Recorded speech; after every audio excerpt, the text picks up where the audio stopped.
Tech people, head of infrastructure, CTOs, they are the most difficult ones to prospect. And it's really hard for a salesperson to speak their language because it's so technical that if you don't do it yourself, it's really hard to communicate with them. What are the 3 exercises everyone can do today to improve their prospecting game in DACH? Talk to your sales engineer and try to understand what's hot, like what's trendy, because sales engineers, they are in almost every single sales call, so they know what's moving the needle. Speak to your customer success manager for the same reason. Third one, my podcast Sales Training Dreadly Scenes, which is great for you to avoid certain mistakes when you train and onboard people. Efficiency. It's very important to be efficient when you prospect. Get ample market, plus your CRM can be HubSpot, Pipedrive, Salesforce, because you have everything in there. How do you get commitment from someone? Try to book the meeting as close as you can. The sooner you have the appointment,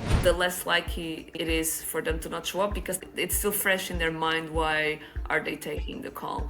The second one, send an invitation for the call that reminds the person of why they accepted to talk to you. You'll never be the priority unless you have the solution for a huge problem they have at the moment. Thank you so much for listening to the first ever English sales podcast for the German-speaking market. Before we continue, I want to make you a promise.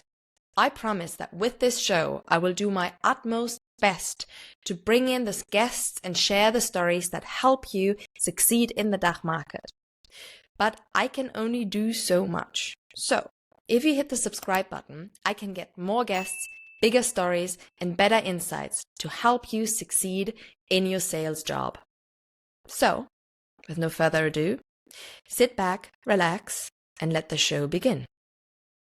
Mafalda, you are a Portuguese seller who became an expert on prospecting in DACH. What would you say were your biggest challenges at the start to figure out the whole DACH market? I would say that because I'm Portuguese, language was the same thing. Was the first challenge in the sense of obviously I was already speaking German, otherwise I wouldn't be working in DACH. But sometimes is not only knowing how to speak the language, but some wording as well and some meaning, behind the words, and also making it sound more conversational.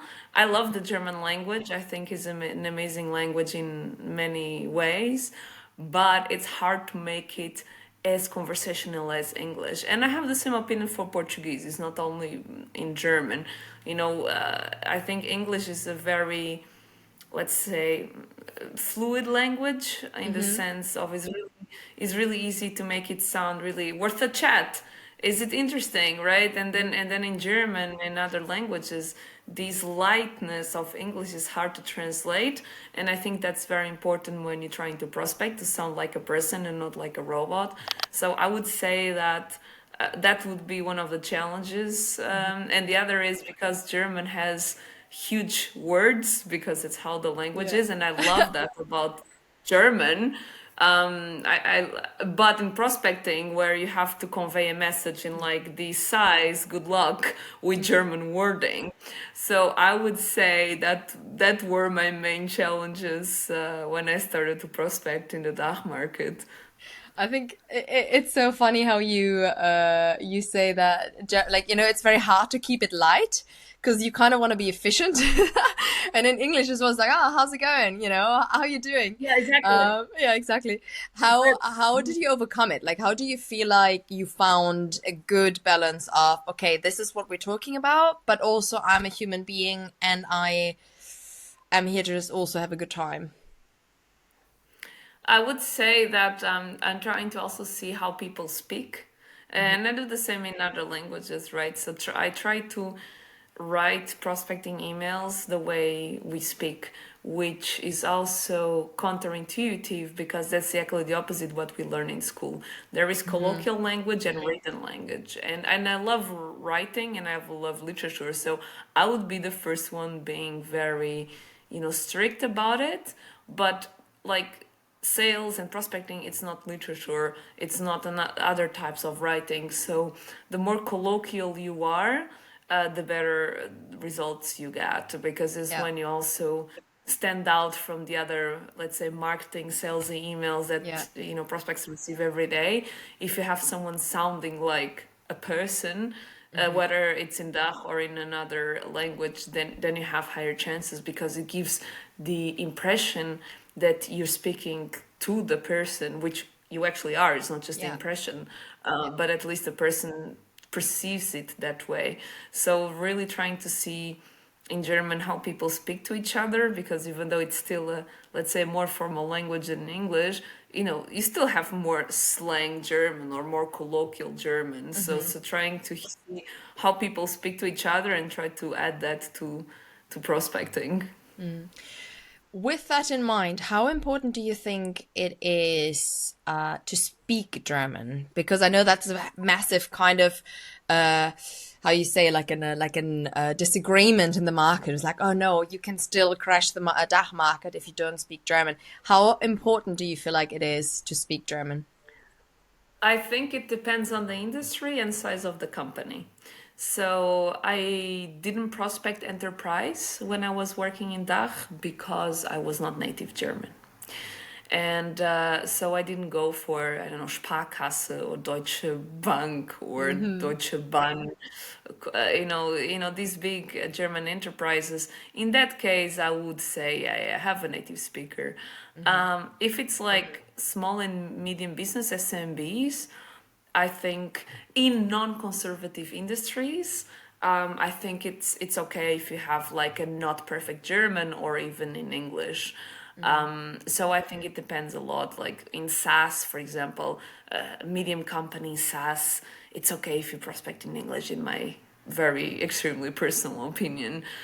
If you go to a big enterprise from Bavaria, probably maybe it should be native German. Something in between, a broken German like mine, or at least not Hmm. perfect, should be enough. So I think it depends a lot on your target market. So there is no yes German or no German answer Hmm. to these questions. Hmm. So if there's someone in the audience right now who speaks just English, trying to prospect people in the DACH market, what are the things that they have to focus on? Yeah, I would say that obviously your life it's easier if you speak the language of the country. Hmm. When you don't have that advantage, then you need to, let's say, compensate that lack of the of language. And I would say that making sure that your messaging stays relevant, Hmm. it's really super. I mean, that's important no matter what, but it's even more important when you don't speak the language. Hmm. But if you have like kind of like my case, I'm fluent in German, but I make mistakes because I never took classes, especially in writing. So what I do as well, I use technology to help me out. So I write a sequence in German, and then I ask either ChatGPT or DeepL or something, or even the two of them, so they can compare to fix my Hmm. mistakes. So, and if you send that in an email or a message, then there you go, then you're good.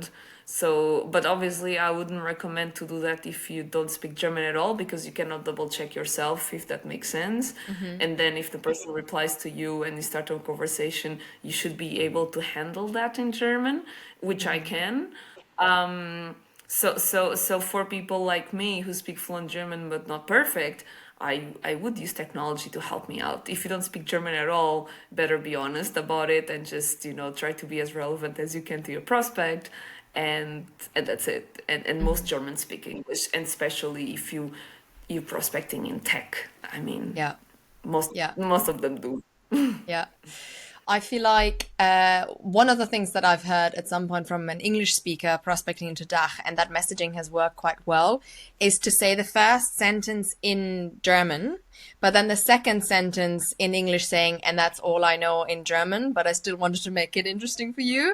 How about we talk about da da da da da da? So, like, just learn one line, even ChatGPT it, like go to DeepL and Yeah. you know, and even if there's a mistake in it, just the effort, like the joke, making someone smile when they read your email or when they hear your cold call, I feel like it's 100% worth it. And the other I thing, which agree. yeah, yeah, the other thing that I feel like is really interesting that you bring that up is the efficiency. Like, don't start with how you doing, how's the weather, etc., etc. Oh Make it no, relevant no, right not away. in any language. Yeah, Yes. yeah, yeah. So, guys, if anyone out there doesn't speak German, prospecting into the DACH market, make sure it's relevant because it's efficient. Keep it Yeah, efficient. I feel yeah. like a lot of Straight to people the point. misunderstand the love for efficiency. Yeah. Yeah, yeah, yeah. Straight to the point. Like, no, don't make the person wonder why you're reaching out because they get impatient in Yeah. the DACH. Yeah. So yeah, 100%. And what you mentioned makes a lot of sense because, for example, I don't speak French at all. Like, I can understand because I'm Portuguese, but I don't speak French. And I never had this thing that a lot of non-French speakers complain about France or Paris, where they go there and no one speaks English to them. I don't have that experience at all. I've been a couple of times to Paris, to Toulouse, and I don't speak French, and I always got around pretty easily with English. But I think the thing what I make different from maybe the other tourists is I say in French, I don't speak French. I'm sorry. Do you speak a bit of English? Je ne parle pas français. Parlez-vous anglais? And just that makes people like willing to say, oh, just a little bit, and then we Yeah. can communicate.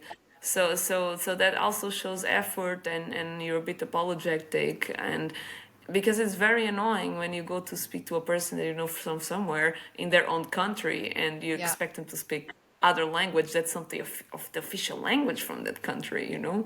Yeah. So it's always polite to ask first, you know, like, and that I think that can open a lot of doors.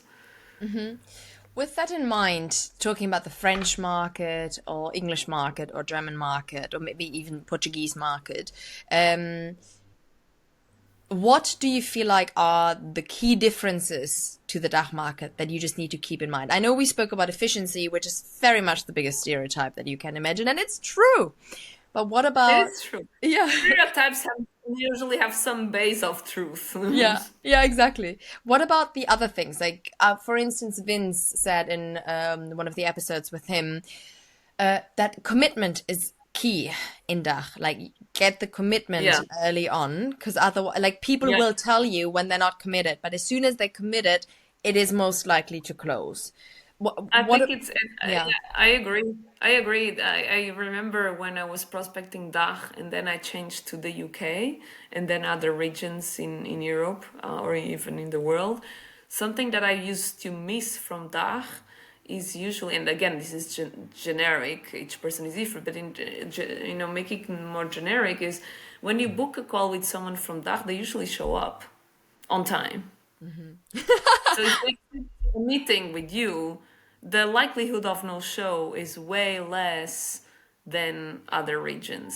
So for me, that's a huge advantage, right? Because it's as everyone knows. I think for me, the most annoying part in being a BDR is the no shows because you already did the whole work, the person agreed, you're like, I'm so happy, but it only counts for your target if the person shows up. And then going after is so annoying. It's not a fun job going Yeah. after people.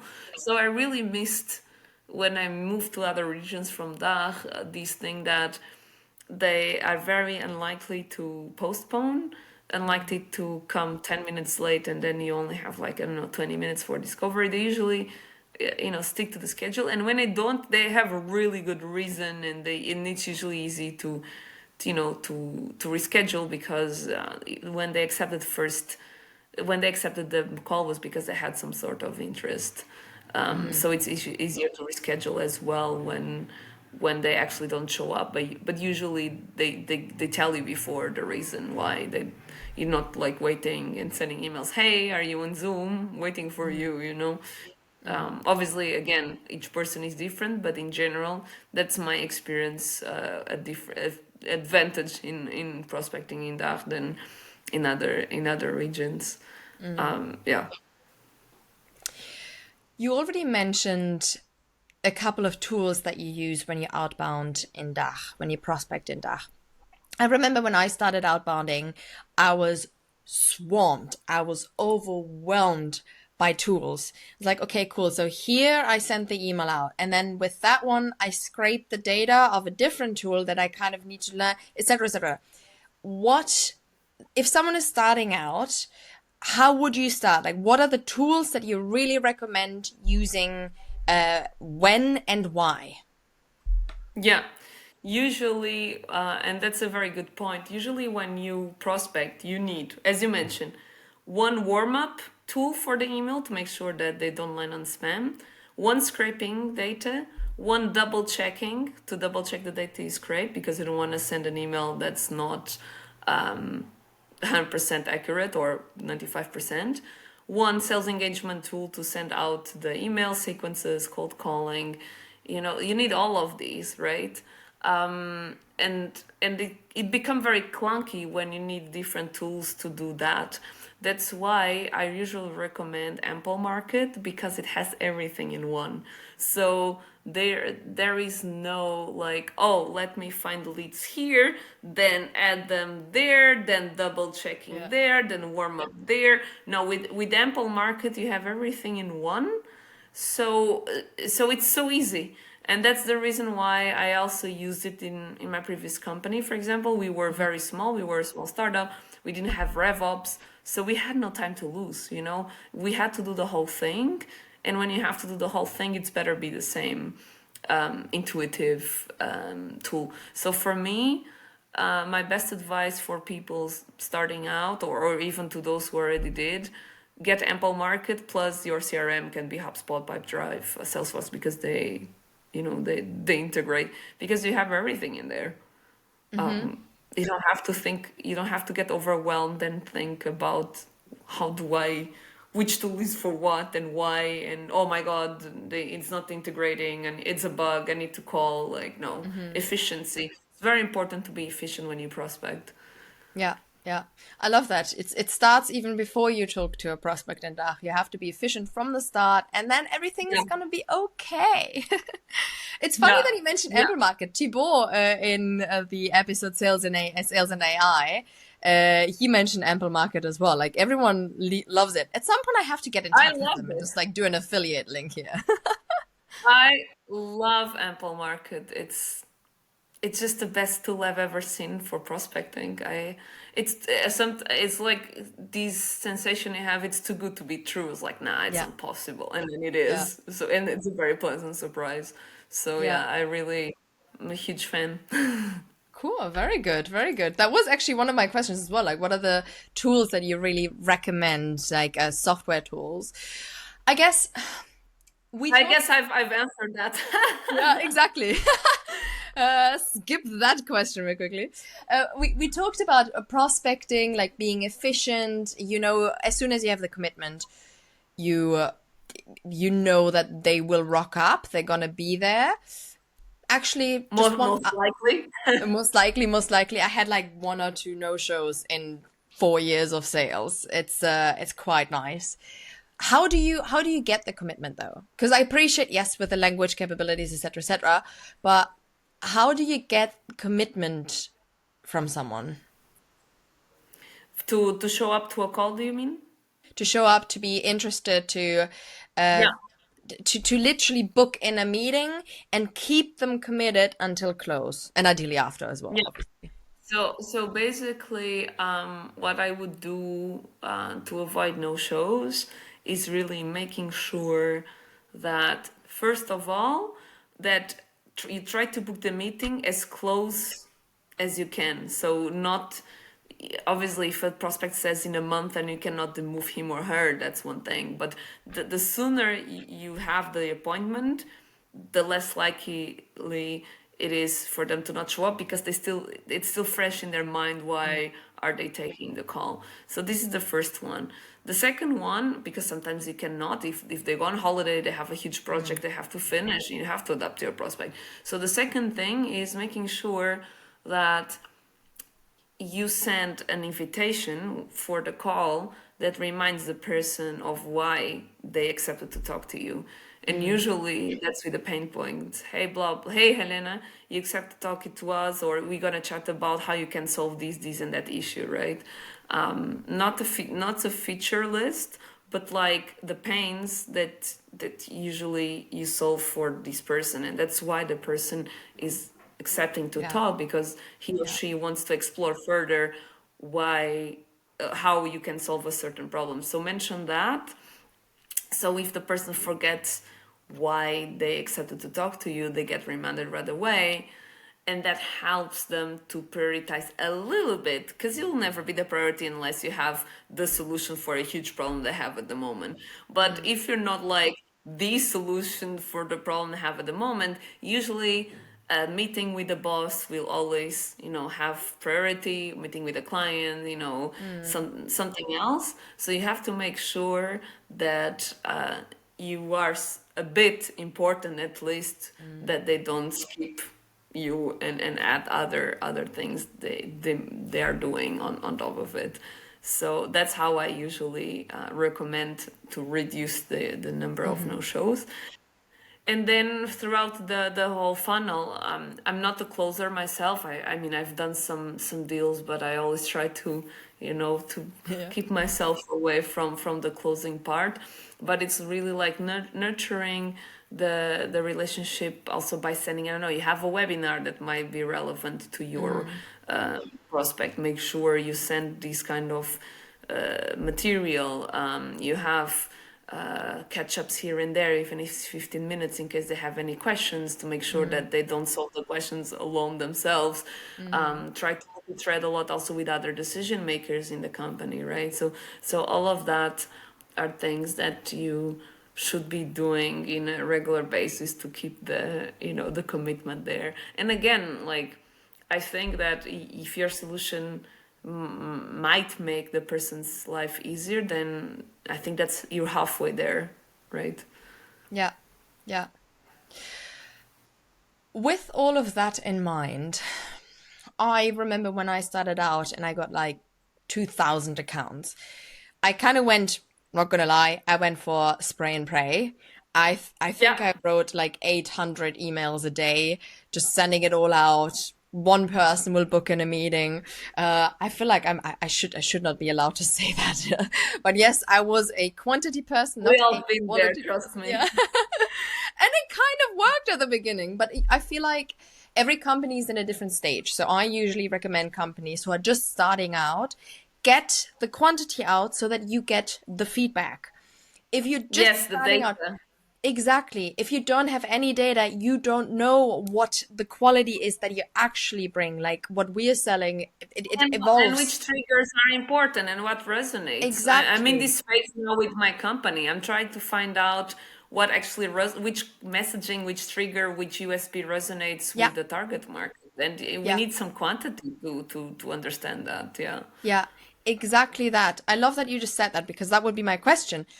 How, as a company, do you identify those target personas in, like, let's say in DACH now, when you want to expand? How do you know, hey, you know what, let's just not go to 8,000 accounts. Here are 500 companies. These are the ones that you want to prospect because that way I, as a seller, can remember, Mafalda, she was the one of that company. Okay, sweet. I invite her to that event because that might be relevant. If I have 8,000 accounts, I will not remember you. So Yeah. how do you identify that? So first, if you want to decide what are the verticals and triggers that you should go after, I would say starting out by understanding the solutions that were sold the most in the past 6 months, right? And what were the reasons why people bought, and then interviewing these customers, right? So to understand trigger, to understand why us and not our competitors, so USPs, triggers, USPs, and also results or in pains. So when you get these elements, then you can also start prospecting companies in those verticals with those triggers. For example, I've been interviewing customers in my current company, and I've noticed this trend that ed tech and fintech companies, they need to be in Europe GDPR compliant. I mean, we all have to, but they are even like they have even more strict legislation, and this is one of the reasons why they chose us, an extremely compliant cloud, than others, right? So there we go. This is the pain, the challenge, the vertical, the trigger, and why us and not our competitors. So you should find the accounts that match this profile. So I would go vertical and trigger, and then write a cadence or a sequence to one vertical and one trigger specifically. So like this, you can already touch a lot of different accounts with relevance.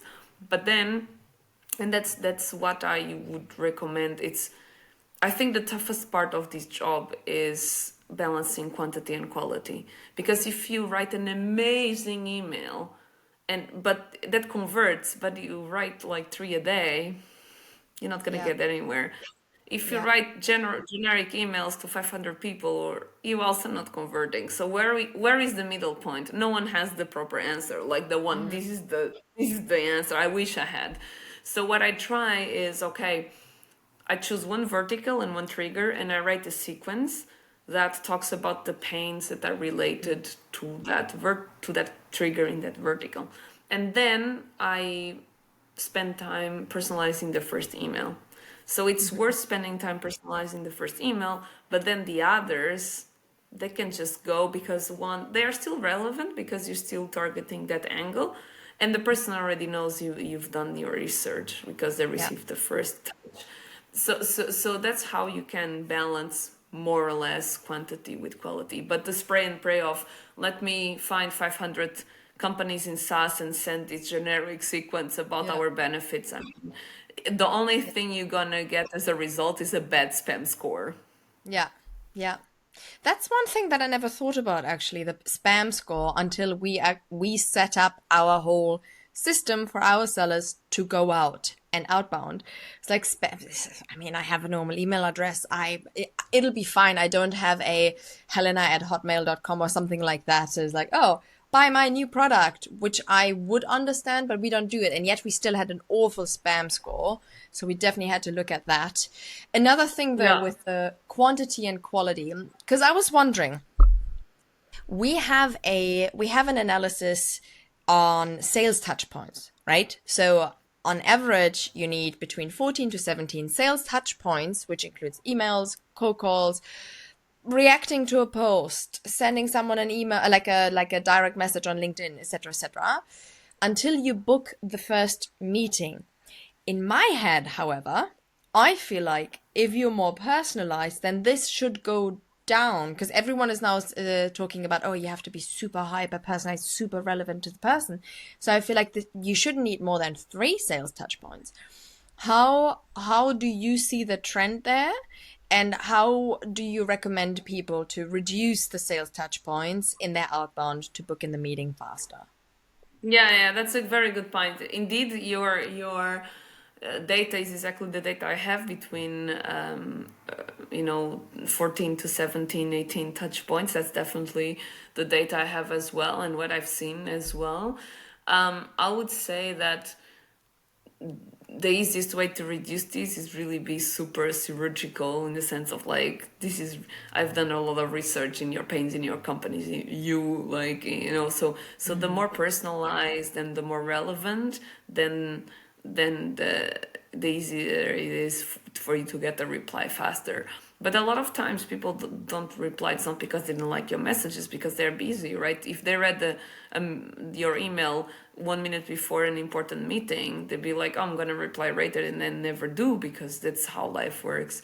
So even if you write an amazing first email, it's very, very difficult to have a reply. It can happen. It happened to me before, but you cannot you cannot expect that.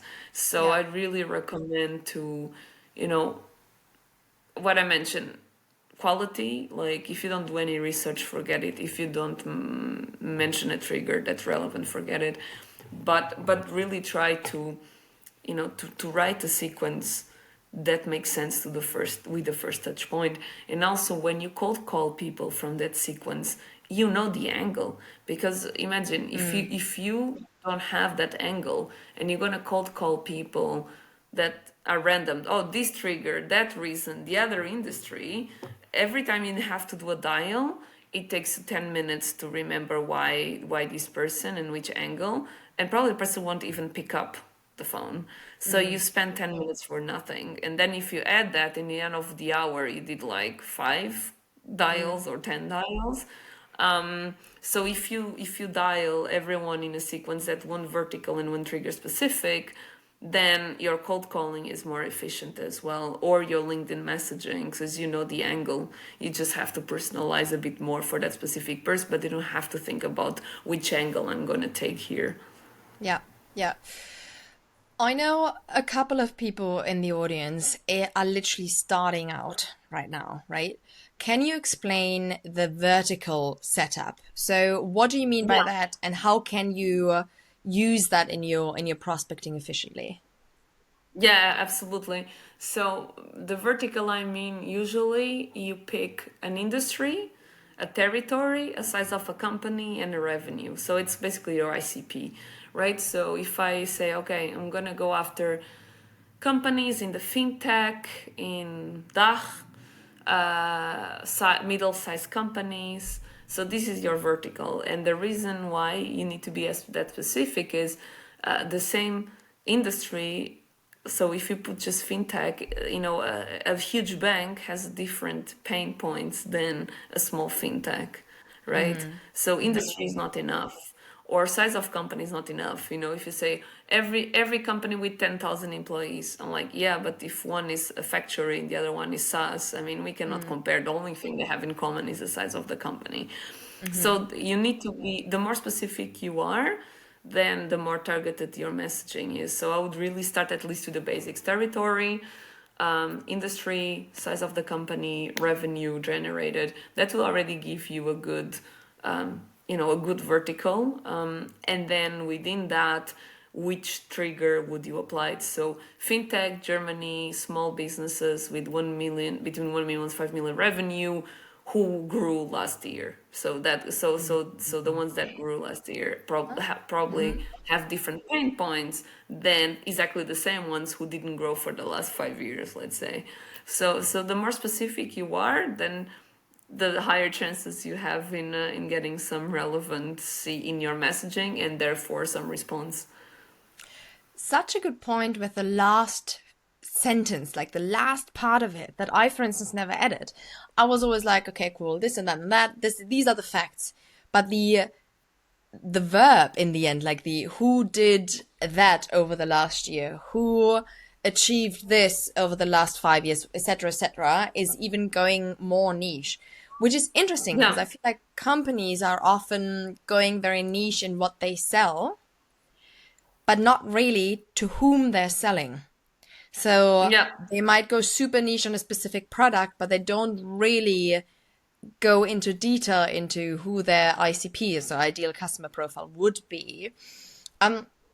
With that in mind, even 500 accounts, right? Doing a very, very thorough research on 500 accounts takes you a very, very long time. Yeah. What what do you feel like is really important to know before you reach out to someone, and what are things that people can actually, they can save the time on that one?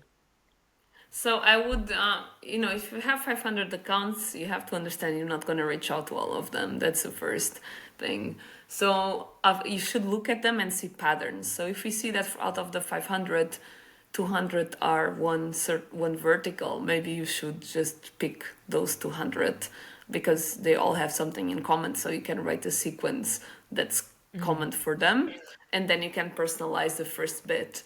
And the personalization can be a lot of different things, depends on also if the person has a lot of things on their profile or not, right? So it's really easy to personalize an email for me because I give away a lot of information on my profile. For other people who just have the job title, that's a bit harder. But again, obviously the ideal is personalization and relevance. If you cannot personalize, then you really should focus on relevance. And relevance is, okay, this is a head of sales in a company that grew 10% last year in the fintech space in Europe. Okay, he or she will have specific, challenges that are more likely to happen to this person in this industry, in this vertical. So if you nail that, even if you don't personalize, the person will see themselves in your email. The other thing, and this is a really quick hack, if you really still want to personalize and you don't find anything, like anything, because the person really doesn't write anything, and that's quite common in the industry that I'm now working with, which is tech, like technical personas, which is also Yeah, the masterclass I have. exactly. So I do something like, but this is extreme. I find nothing. I have no idea. So I basically look at, imagine I'm prospecting a CTO, and I just go to on LinkedIn, I find the developer's name, and I say, imagine that you are developer Helena. Hey CTO, do you think this could help you and Helena Klaus achieve that? So the person knows you've done your research. This is for you. This is not a personal. This is not an email that I've sent to everyone, because they're not every company has one developer called Helena Klaus, right? So this Ah, is so this is a ah. very quick way. If you cannot find anything, or you really want to show the person that you're speaking to him or to her specifically, not to someone else, just mention one of the colleagues like that. That's it. And don't now the person knows that it's for him or for her. That is such a good idea. That reminds me of the episode that I did with Chris Kaga on referrals. But it's kind of like a referral without being a referral. I think that's brilliant. Exactly. Exactly. I It's think not a that's like, referral. It's saying, hey, do you think that using this service would help speed up the process for you and Helena? I like that. Done. What do you do with, because I'm just thinking if I don't open the email, I see the first part of the email, right? So ideally, I want to have the name of the person right at the start to make sure that it's not being cut. Do you know what I mean? Like the before you open the email. Do you do you always say the sentence like you said it before, or is there like a magic formula that you say, hey, Mafalda would like, or Helena would like this. Maybe we can. Blah, blah, blah, blah. How do you usually do that? So usually it depends a lot how I formulate, right? So it doesn't have to be necessarily in the first Mm-hmm. sentence, but I try to be, I mean, the first sentence has to be a trigger or something relevant so the person, as you mentioned, actually opens the email. But if you want to use that in the first sentence, you can also say, your company grew 10%. Was that a headache for you and Helena, right? Like, Mm-hmm. or how Yeah, how are you and Helena dealing with the 10% of the growth of your company, something like that. So you yeah, can. I don't, it's not something like, oh my God, I have to name drop on the first, unless it's a referral, because Chris, I know he's huge on referrals. In my yeah, case, it's not a referral, it's more a name dropping. So I don't, it doesn't have to be the first sentence, even though the yeah, first sentence has to be a trigger or something relevant to the person. yeah. I love that approach. I really like. I would almost do it in the first sentence just to pretend, no, because you don't lie. You already mentioned a Yeah, masterclass, which is actually something that I do want to cover as well. Because you did a masterclass on specifically prospecting tech personas, which, as yeah. you already mentioned, is a bit tricky. Because first of all, there's not much to find online, or sometimes it's quite difficult to find something online. My two questions. I always have the tendency to ask more than one question in one question. Yeah, that's Be fine. prepared. um, my questions are: do you feel like tech is the biggest, like, is it the biggest challenge of a persona to prospect, or is there another one? And then, No, as an yes, addition to that, absolutely. definitely the worst. And how do you tackle that Yeah, other than what you just mentioned with the first sentence? Are there other things that you like, hey, if you really struggle with that persona, try this, this, this? yeah. So yes, the first answer is just very straightforward. Yes, tech people, head of infrastructure, CTOs, they are the most difficult ones to prospect.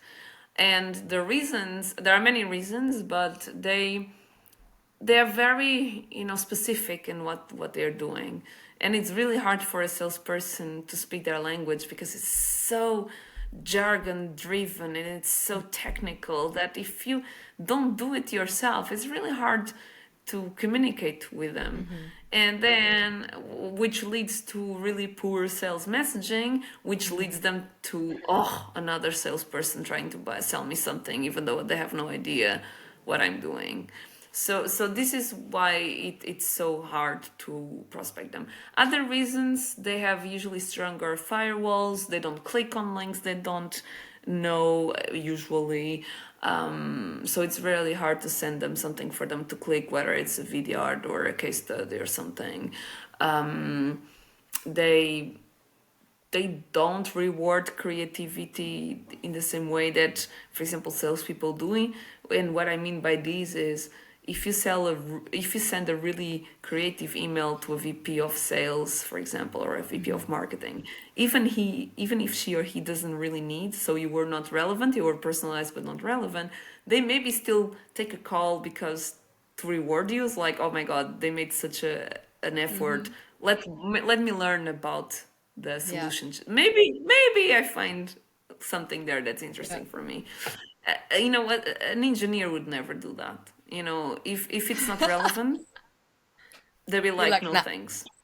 no, thank you. Yeah, and which is makes life harder for people Hmm. prospecting, right? So I would say that those are, in a very succinct way, the reasons why it's so much more difficult to prospect technical personas than more, let's say, people facing personas. And what would you do to still book in a meeting or get their attention other than the first line? Are there other things that you say, hey, this is what I usually do. I try to reach them at that specific time, or I know they won't take a cold call because they're, not having a phone, whatever. What Yeah. are your techniques? My So basically it's going back to what we already talked. If you really need to interview your customers and to understand why you and not your competitors, and what was the event that led them to your solution in the first place.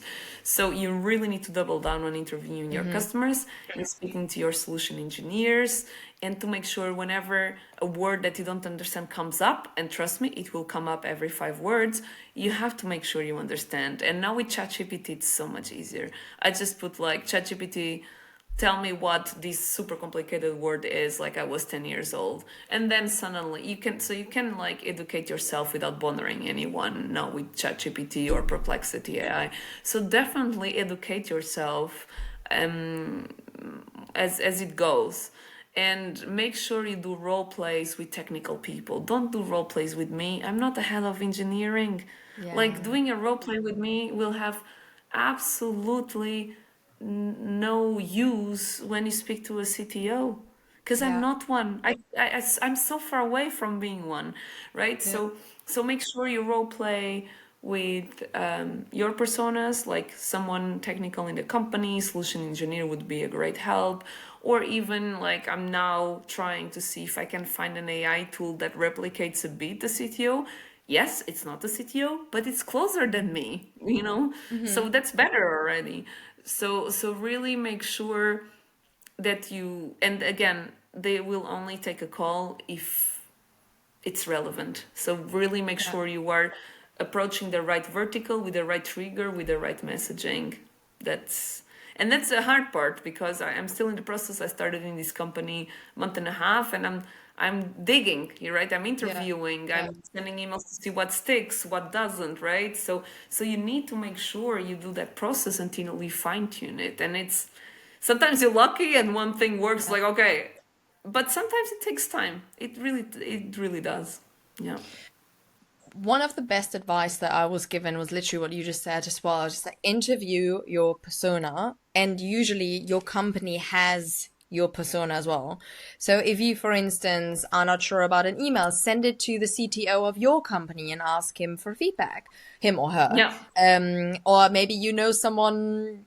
in your family, friends, whatever, people who are in that specific persona world, may it be tech, may it be HR, may it be engineering, whatever. Find people, send them the email, ask for feedback, and then you can go out. And obviously your customers as well, which is always a great idea to analyze Yeah. 5 biggest, most successful deals that you have ever worked on, booked meetings with, or closed. Get back in touch, learn from them. Usually Yeah. people, unless you're a dick, usually people like to help. And Yeah. that's a good 100%. thing. And if Yeah. you want more more interesting points, because I think what you said before made me smile when you're like, hey, I have nothing to do with tech. And yet you're an absolute wizard when it comes to tech and outbounding and everything. I wonder if it's from your own podcast, like Dreadly Sins, which is so much fun to learn from people, people's mistakes in a way, or people's like learning, like experience. Highly recommended. I link that in the notes as well. Mafalda, I have one final question for you, because it's Sure. very important to me that everyone who is listening to this podcast really knows what to do today, not tomorrow, not next year, today. What are the 3 exercises everyone can do today to improve their prospecting game in DACH? Yeah. Yeah. I would say actually it goes in line with what you mentioned. So first, go and speak to your solutions engineer. Because it's an easy one, right? It's harder to speak to a customer when you are a BDR because you have no much, contact or none. So let's do things that are really easy for an SDR to prospect or someone who wants to prospect. So talk to your sales engineer and try to understand what's hot, like what's trendy, because sales engineers, they are in almost every single sales call, so they know what's moving the needle. So speak to your sales engineer and record the session so you can also share with your colleagues, and you can share that in the onboarding, so don't do double work. Speak to your customer success manager, for the same reason. Super accessible, it's within the company, they speak to customers every day, can give you a different perspective as well from the sales engineer because they have to deal with the customers every day. And then the third one, you mentioned my podcast, Sales Training Dreadly Scenes, which is great for you to avoid certain mistakes when you train and onboard people. But I have another one, which is interviewing buyer personas, a day in the life of persona. It's on YouTube. Yes. And I have an episode with CISOs, an episode with engineers, one episode of quality assurance, CFOs. I don't know. I have a lot of different departments. I asked them, what's your day like? What do you actually do? And in the end, I showed them a prospecting email so you can see their reaction on the spot. So these 3 things you can do right away and will give you a lot of insights to actually change and adapt your messaging. I love it. I love it. Mafalda, thank you so much. Everything that you Thank you discussed, for the invitation. yeah, 100%. I always feel like I learn something new when I talk to you, especially in topics that, people don't really touch or don't want to touch. I remember when it was about like recording the calls, and I was always a bit nervous because I'm like, oh no, but then people realize that I'm not good enough. But that's not really the point. It's about growing Exactly. Yeah, yeah. every day. So highly recommend all of what you said. Thank you so much for being part of this podcast as well. My Excited to pleasure. record the next episode with you. And yeah, everyone, I highly recommend reaching out to Mafalda on LinkedIn. I also add her LinkedIn profile to the notes. And I'm excited to see you in the next episode. Yeah, likewise. And yeah, to the audience, if you need anything, any resource, any recommendation, just reach out to me. I'm happy to help.